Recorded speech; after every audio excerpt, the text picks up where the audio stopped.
Hello student, now it is the turn of last exercise 1.4 of first chapter. इसमें थोड़ा सा terminating और non terminating repeating की regarding जो हमने 9th में पढ़ा था उसकी चर्चा करूंगा। टर्मिनेटिंग डेसिमल एक्सपेंशन किसे कहते हैं? जब किसी rational number p upon Q में अगर कंप्लीट डिनोमिनेटर से न्यूमरेटर को पूरी तरह भाग चले जाता है और वो समाप्त हो जाता है, उसके बाद कोई नंबर बाद में नहीं आता है, तो उसको टर्मिनेटिंग बोलते हैं। जैसे मैंने लिखा है 1.67। नॉन टर्मिनेटिंग रिपीटिंग तो 1.41 बार लगा रखा है ऊपर। इसका मतलब इसको एक्सप्रेस करेंगे तो क्या आएगा? 1.41 41 41 41 हमेशा आप भाग देते रहो तो हमेशा इतना आएगा। तो इट मीन्स क्या हुआ कि ये टर्मिनेट नहीं कर रहा है, शांत दशमलव नहीं है, पूरा पूरा भाग नहीं जा रहा है, लेकिन बार बार एक ही संख्या रिपीट हो रही है। इसको बोलते हैं नॉन टर्मिनेटिंग बट रिपीटिंग। एक लास्ट होता है नॉन टर्मिनेटिंग नॉन रिपीटिंग। उसमें क्या होगा? न तो पूरी बार डिवाइड होगा, समाप्त नहीं होगा, मतलब भाग देना खत्म नहीं होगा, और न एक पर्टिकुलर नंबर बार बार सेम आएगा, अलग अलग आएगा। 1.01 फिर 201 फिर 301 फिर 401 या अन्य इस प्रकार से आता रहेगा। तो इसको बोलेंगे नॉन टर्मिनेटिंग नॉन रिपीटिंग। अब देखिए जो पहला क्वेश्चन है इसमें कि condition for terminating decimal expansion, बिना डिवाइड किए without performing long division. Question ये आता है कि आप ये बताओ कि जो रेशनल नंबर दिया हुआ है उसका डेसिमल एक्सपेंशन टर्मिनेटिंग है या नहीं। तो इसकी कंडीशन क्या होती है? If the denominator of any rational number is of the form 2 raised to power m into 5 raised to power n, then its decimal expansion will be terminating. It means p upon q में जैसे ये है 13/3225, ये rational number है, इसके denominator को देखेंगे हम। डिनोमिनेटर अगर 2 raised to power m into 5 raised to power n के रूप का हुआ, इसको मैं एक्सप्लेन करूंगा अभी, तो तब जाकर के ये क्या कहलाएगा? टर्मिनेटिंग। इट मीन्स डिनोमिनेटर के फैक्टर्स करेंगे, उन फैक्टर्स में ओनली 2 हो, केवल 2 इंटू 2 इंटू 2, जैसे 8 है माना किसी का डिनोमिनेटर, तो 2 इंटू 2 इंटू 2 आएगा। या ओनली 5 हो, जैसे यहां पर आ रहा है, या 2 और 5 दोनों हो 2 इंटू 5 के रूप का, जैसे किसी का डिनोमिनेटर 100 है, 2 इंटू 5 2 इंटू 2 इंटू 5 इंटू 5 आएगा।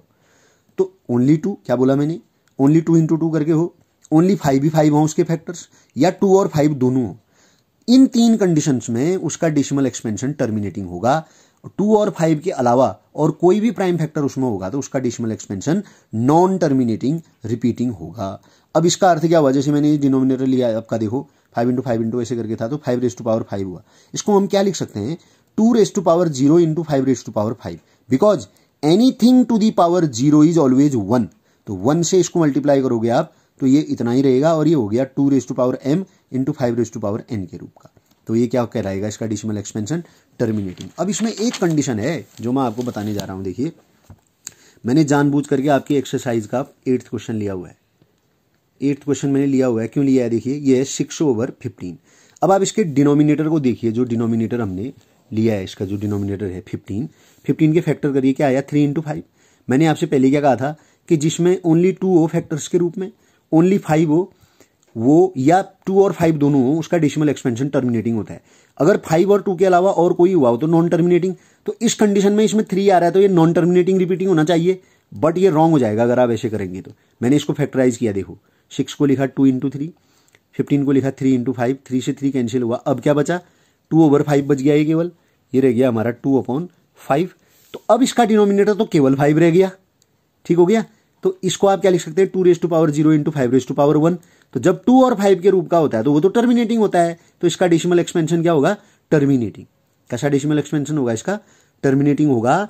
अब देखिए इसलिए हमको क्या करना है, ध्यान ही देना है कि न्यूमरेटर और डिनोमिनेटर दोनों के फैक्टर करने हैं, और न्यूमरेटर और डिनोमिनेटर में जो फैक्टर कैंसिल आउट हो जाएंगे उनको कैंसिल आउट करना है, माने कि लीस्ट फॉर्म में लाना है, फिर उसके डिनोमिनेटर के फैक्टर करके चेक करना है। ठीक हो गया? इस तरह से आप करेंगे और आप करके देख लीजिए, मैंने करके दिखाया है। जो सेकंड क्वेश्चन है आपके बुक का, सेकंड क्वेश्चन ये बोल रहा है कि भाई जो इसमें टर्मिनेटिंग डेसिमल एक्सपेंशन वाले हैं उनका डेसिमल एक्सपेंशन लिखो कह रहा है। तो मैंने इसको लिया, ये डेसिमल 0 डेसिमल लगाया तो ये 60 हुआ, 15 4 जा 60, देखिए टर्मिनेटिंग डेसिमल एक्सपेंशन आ गया। अब मैं जो लास्ट क्वेश्चन बचा हुआ है आपका इसमें, उस क्वेश्चन को जो है इसमें चलो फिर बता दूंगा, लंबी हो जा रही है वीडियो।